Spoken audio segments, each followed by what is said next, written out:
Sweet Talk is a weekly 20-minute podcast brought to you by the Continuing Education Workforce Training Division of Idaho State University's College of Technology. This podcast is part of our continuing outreach efforts, and the format is conversation. We're having conversations with businesses, professionals, entrepreneurs, community agencies, and in all cases, difference makers. You can find us on Apple Podcasts, Spotify, and SoundCloud. So subscribe today. Take 20 minutes and hear from people living in your community who are making a difference in your community. It's time to get started with Sweet Talk. Welcome, everyone, and hello, Paul. We're in season 3, and Paul, you're starting season 3. We've made it to season 3. All right, that's good. No, go ahead. Oh, no, I was just going to jump into my usual intro, but season 3, maybe we should change things up. Maybe you should do the intro today. Oh, no. I hate doing that. All right. I'll do the behind the scenes stuff. You do the upfront stuff. Yeah, I'm not sure that's the winning combination either. So anyway, welcome everyone to season 3. Welcome to this episode of Sweet Talk. We are excited today. We've got 2 really neat guests on the show today to talk about something very relevant and real that's kind of happening and probably affecting a lot of people's lives here in Southeast Idaho today. But before we do that, Paul, we have got to do the official welcome. Welcome. And the official welcome means that we are starting the timer. And we can say now that we have used this timer idea is stuck now, isn't it? Stuck. We're into it now. We never do 20 minutes, but we always turn that timer on anyway. That's right. If we can get a 20-minute show, meaning if we can keep from going over 20 minutes, we might actually do a good job. Let's get right to our guests today, Paul. We've got Gloria and Camile on the show today. And Gloria, do you mind just introducing yourself and telling us a little bit about yourself? It's my pleasure. My name is Gloria Howell. I am with Gordon Wilkes' company, Gate City Real Estate, and have been selling real estate for the past 45 years. Yes, it's been a while, and it's been a lot of fun. And I've learned so much in that period of time and made so many friends. What a blessing it's been to be able to do something I love and to be able to live in doing that. Right on. So grateful to be here. Thanks for the opportunity to be on your Sweet Talk program. Thank you for being on the show, and I think you are the perfect guest I want to talk to today. And Camile, can you introduce yourself today? Hi, it's my pleasure. Thank you for having me. My name is Camilethomsen, and I have been with Gate City Real Estate for just over a year. I had a career change, which I'm really grateful for. Gordon Wilkes is my broker, and I'm on the Gloria Howell team, and have been so grateful. I've learned so much in this year, and Gloria is just an exceptional mentor, and Gordon is a great mentor as well. So I'm really excited to be here to talk about the dynamic real estate market, and thank you for having me. Well, this is awesome, Paul. I think we nailed. So let me just share with you guys a little bit. I'm wondering what's going on in the housing market, in the real estate market here in Southeast Idaho, and so I asked Paul, we got to get some experts on the show, and I think, Paul, we've done that. So I think we've at least met that goal. So I just kind of want to start that with that question, right? What's going on in the housing market in Southeast Idaho? And we're hearing across the nation all sorts of different reports. Some communities are struggling housing. We're in the midst of this COVID, so we're hearing a lot of stories about people not being able to pay rents, people not being able to cover their mortgage. We're struggling. And yet in other communities like ours and here in Idaho in general, the housing market is, at least from what I'm understanding, in this extreme boom side. So I wanted to touch base with people who kind of got their hands in the midst of all this and are getting themselves dirty and, digging around and working this all stuff out and know what's going on in the Southeast Idaho housing market. Well, it has been a transformational past 3 years, to say the least. And a lot of what's going on right now ties back to the economy going in the tank back in 2008. A lot of our builders back then had to leave town. Our tradespeople could no longer make a living, had to reinvent themselves and find other ways of making a living. So if you don't have development taking place and you don't have builders able to build homes, your supply diminishes.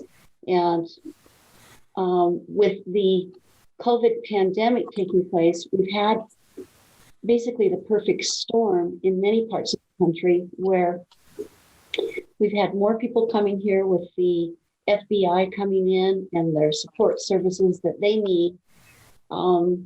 We had a limited amount of housing to begin with. And with those in the mix, there's just been way too little of a supply and way more of a demand. And what happens is it pushes the values up. So here we are with prices still accelerating, still climbing. Interest rates have been historically low as Camille and I were looking at some of the rates put out by our local lenders. And we love working with our local lenders, don't we? Absolutely. They know what they're doing. If there's a problem, it's not take a number. We can get some help on getting questions answered. But we've seen rates as low as 2.25% on FHA, 2.25, 2 and an eighth, 2% in some loans. And that is unheard of. I've never seen money so cheap for housing in 45 years of real estate. So now we have, the other day I was checking and we have 51 homes, all price ranges for sale in Howell, and I think there were 11 in Chubbuck, all price ranges. So we had a grand total in our communities, Chubbuck and Pocatello, of about 62 homes for sale, which when you're considering all price ranges, 0 to, upper end, that is not a lot of homes to show your buyers to choose from. So hence the perfect storm. Now, the perfect storm if you're selling a house. Well, the perfect storm if you're selling, the rates are great for the buyers. So at least the buyers have that as a trade-off. And refis have been real popular too. The lenders have been inundated with refinancing because of the low rates. And typically, if you can get an interest rate, 2% or more than 2% less expensive than your existing rate, that's usually a smart move to finance. And some of the refinances are not having to pay any out-of-pocket closing costs. And so, it is good. It is good for the sellers. In some ways, you will say it's a seller's market, but the rates are absolutely unbelievably low too. And so the buyers are at an advantage in that respect too. Right on. So go ahead, Paul. Well, I mean, I'm a little interested in, I don't know if, I think I mentioned on the show, and I think Laura's aware of this. I used to be a real estate appraiser for 25 years. So my question is, because of COVID, hasn't that affected buyer confidence at all? Well, there have been concerns on that. And I don't know where my screen shows my picture's gone. So yeah, okay. That's okay. Okay. But there have been concerns. And that's affected us in terms of showings. We're no longer driving buyers around in our cars. We're meeting them at properties. We are socially distancing at least 6 feet. I think most of the agents are being really careful about that. We are wearing masks, and Camille and I and many of the other agents are stating in their remarks on the data sheet entries, please wear masks. We're asking them to wear gloves, which I think most people are not wearing gloves, but we're encouraging hand sanitizing before you go in, after you come out. We're passing out as much of that as we can. Mm-hmm. And we're trying to be careful, touching things in the home. I would rather be switching the lights on if the lights need to be turned on and doors opened or closed than my buyers. But I think as long as we're practicing all of the items we're talking about and using hand sanitizer before we go in, after we leave a home, we're doing quite a few things to reduce the concerns there. We still have buyers who need housing, and so we get to another place. And so it's not slowed the market down. The market's been very fast, and we're selling these homes in record time. Camille, do you want to talk a little bit about that on the days on the market? Sure. For example, in the month of October, the average days on market was 63, which is extremely fast. So basically, we're telling our sellers, preparing them, have a plan for where you're going before we go on the market, because that's a logistical, tactical plan. And in November, that was for October. In November, 4 days were shaved off, and average days on market was 59. So it's a fast market. It's not slowing down, but it's not only a seller's market, as Gloria was saying, it's a buyer's market too, with the interest rates. And we also have rents going up in our community and a scarcity of rental housing. Right. So it really is a perfect storm and a great opportunity for people that may have been renting to really consider buying a home and investing in themselves. Right on. So I'm curious, Camille, being into this, what a time to come in, right? You said you've been doing this for just over a year or just about a year. Yeah, that's true. What a time to enter into this line of work and business. So I'm assuming it's sort of been a get your running shoes on the minute you walk in the door, because the learning curve has had to been quite tremendous, I'm assuming. Oh boy, like drinking from a fire hose. There you go. Sure. There you go. So my question is, Gloria talked about a scarcity of inventory. So is competition between brokers heated up as well? Oh, I think the competition has increased somewhat. It's always been a competitive business, but I think the realtors in our area, I think it's pretty healthy, friendly competition. I don't see it as cutthroat. I know in some other markets it's a lot tougher, but this is a small community where most everyone knows everyone, and everyone I've ever met likes to eat. So I like to see my competitors do well, and I like to share the business with, the title companies, the appraisers, the inspectors.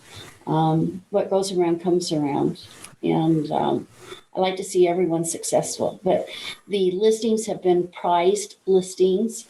We do have more agents than we have listings. That's for sure. So, right. So you had mentioned earlier, you'd said something about, obviously the FBI and its move in its plans and growth that's planned for the Pocatello area. But who else? I mean, who's buying these homes, or is it just people? It can't be just people trading up or moving to different homes. New people moving in. Is that what you're seeing? We are. Camille saying yes. Yeah, well, I've also noticed that people have more flexibility in their jobs with being able to work remotely because of COVID.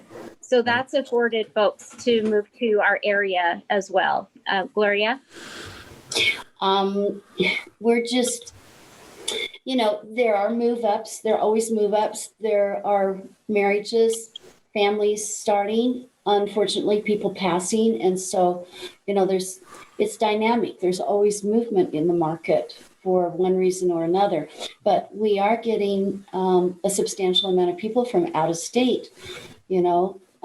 We've worked with quite a few Californians coming this way. We have people coming and going and wanting to get closer to children. So what brings Californians to our area? Well, my suspicions are,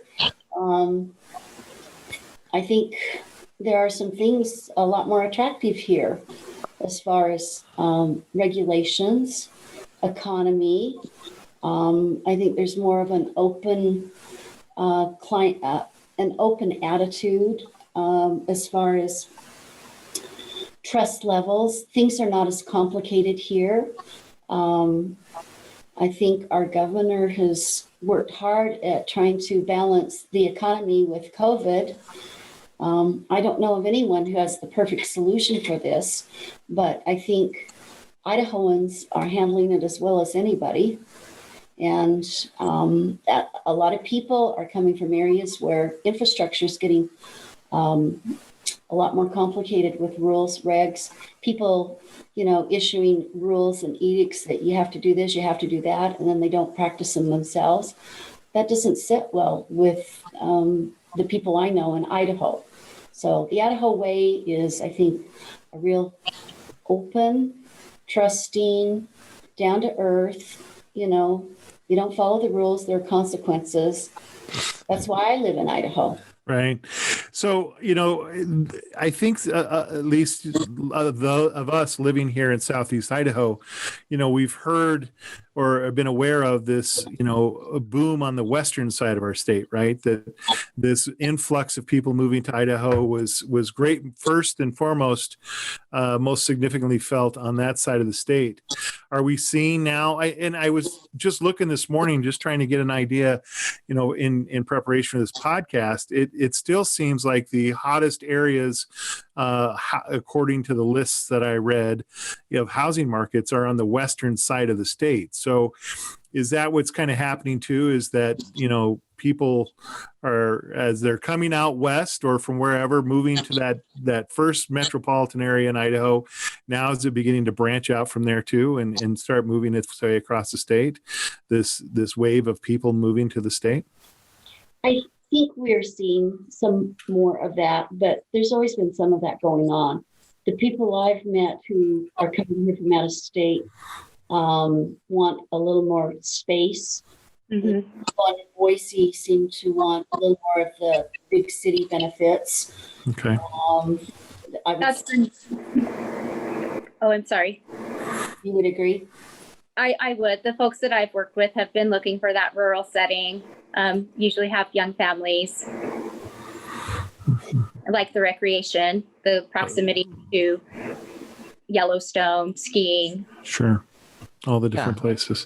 Yeah. I mean, there's a lot of outside recreation that might draw someone from outside the state. And it is wider space if you're coming from another state. Like I initially came from Massachusetts and I moved here and I just could not believe how much space there was. Yeah. Right. So I'm going to ask the question that this will, I guess, no one can answer, but I would sure like both of your opinions on this. Is this here to stay, or are we in a bubble that's getting ready to burst? Or is this kind of market in Southeast Idaho? Is this going to last for more than a minute? Do you see this? And I don't know. So maybe the problem with this question is the ignorance of the person asking it. But what does the future of the market look like at this point? And I imagine there's many people out there who've made fortunes or lost fortunes trying to answer that question. It's a fair question, and it's an excellent question, Jason. And, I don't think anyone knows for sure what's going to happen. But for the time being, I suspect the situation is going to continue. People still need housing, and we don't have development catching up with the demand yet. Now, given some more time, there are some subdivisions online. There's some activity going on there, but not enough yet. Not enough yet. Not enough. So it's just that simple rule of supply and demand, which I imagine has driven the housing market since they were making huts, I suppose. I think you're right. If you take a look at the monthly housing statistics from our local board of realtors, we have an average sales price for the month of October this year of $231,316. And just leaping forward to the month of November, that average sales price jumped to $254.66. That's $22,750 jump in just your average sales price in 1 month period. Yeah. And that would be mostly because of scarcity or low inventory? I think scarcity, low inventory has everything to do with that. And the low interest rates help.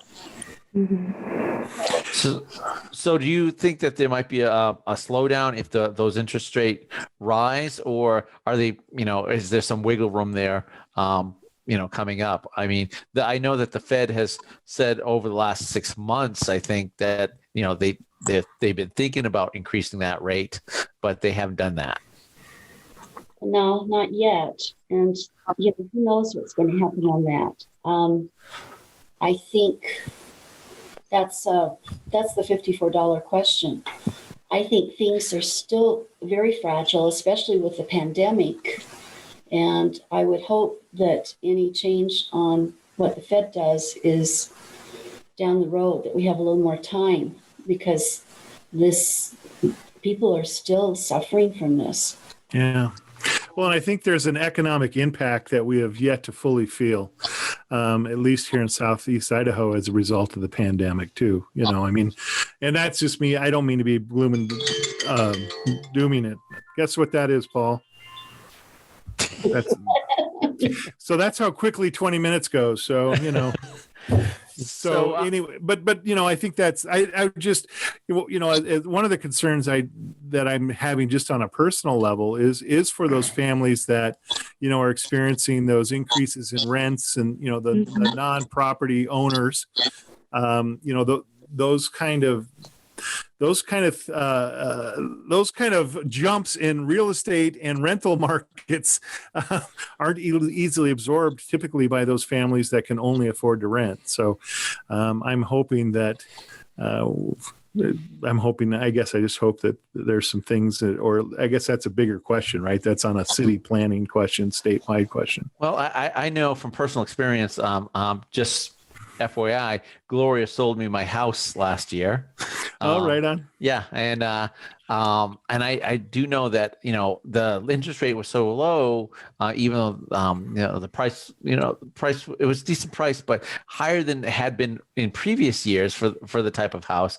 But to buy the house, I knew that the mortgage on the house was way lower than I could rent a place. Right. And I think that's still a big attraction, because we are seeing the increase in those rents in our area. And I kind of, I was talking to a friend and who's in property management, and I could not believe what the rents are doing right now. And so, if you're in a position to buy, that looks way more attractive to buy than rent, over the long term. Yeah. Agreed. Yeah. And to that point, there are some great financial products. Each of the lenders have some great products for first-time homebuyers, where oftentimes they're coming with, minimal down payments, or able to, finance some of that. So it's worth somebody's time to contact a lender and, maybe start a plan to get into a home, because that's absolutely true. Mortgages are, it's a possibility, and yes, oftentimes lower than rent. Hey, that's a great segue. Gloria, if someone wanted to contact you or Camille, how would they do that? Well, an easy way to contact us would be just to pick up the phone and dial 208-233-8300. That's one way. And if they want to come by the office, we are physically located at 824 East Center Street, right across from Caldwell Park. If they want to email us, they can, I'll give you my email address, and then I'll have Camille give her email address. They could email me at Gloria, Gloria, at Gloria Howell, HOWELL.com. And Camille, your email address? Camilethomsen, CAMILETHOMSEN @gmail.com. Excellent. Excellent. Well, I want to thank you both for being on the show. Well, thank you for inviting us. It was great fun. And we think you guys rock. Well, thank you. Well, you haven't even heard any episodes yet. Wait, yes, no, you know what, Gloria, we think we rock too. So I think but I think we do so to a fault. But anyway, hey, first of all, I want to reiterate, Paul, it was great having you on the show, and I truly appreciate this conversation. If I hadn't made it clear when we started, I am a real estate neophyte. I'm one of those rare people that bought a house 20 some odd years ago and hasn't moved out of it and wouldn't know what to do if I had to. So, that just says something about me. But with that being said, I learned a lot from today's show, and I really appreciate both of yours perspectives and insight onto this. I was just thinking to myself as we were shutting this down, Paul, this might be kind of fun to have them back on the show at the end of the year. And just see what happens, right? And just kind of say, hey, we had you on in January. Now it's November. What happened this last year? So that we may be reaching out to you guys again. And I would sure hope you would say yes if we do. So with that, go ahead. Sorry, Gloria. It would be our pleasure, Jason. Thank you. Absolutely. Thank you. Thank you. All right. So if you don't know, if you're a faithful listener of the show, we are hoping that you know how to get a hold of us. And if you are new to the show or just want to get a hold of us, you can call us at 208-282-3372. Paul, I got it right. You did. You did.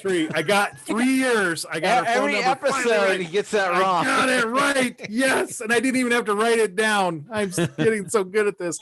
Or you can get us at cetrain.isu.edu. That's cetrain.isu.edu. Paul, tip your head to the right. If you're watching on the YouTube, there it is. And we want to thank you very much. Thank you again, both Camille and Gloria, for being on the show. And everyone, have a wonderful day. Thank you. Thank you. Bye.